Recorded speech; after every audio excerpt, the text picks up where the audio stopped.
অমলকান্তি আমার বন্ধু। স্কুলে আমরা একসঙ্গে পড়তাম।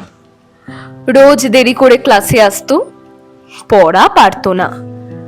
শব্দরূপ জিজ্ঞাসা করলে এমন অবাক হয়ে জানালার দিকে তাকিয়ে থাকতো, দেখে ভারী কষ্ট হতো আমাদের।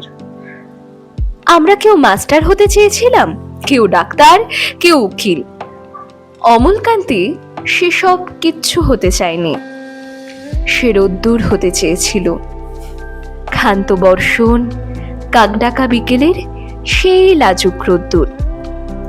জামার জামরুলের পাতায় যা নাকি অল্প একটু হাসির মতো লেগে থাকে। আমরা কেউ মাস্টার হয়েছি, কেউ ডাক্তার, কেউ উকিল। অমলকান্তি রোদ্দুর হতে পারেনি। সে এখন অন্ধকার একটা ছাপাখানায় কাজ করে। মাঝে মধ্যে আমার সঙ্গে দেখা করতে আসে, চা খায়, এটা ওটা গল্প করে, তারপর বলে, উঠি তাহলে। আমি ওকে দরজা পর্যন্ত এগিয়ে দিয়ে আসি। আমাদের মধ্যে যে এখন মাস্টারি করে, অনায়াসে সে ডাক্তার হতে পারত।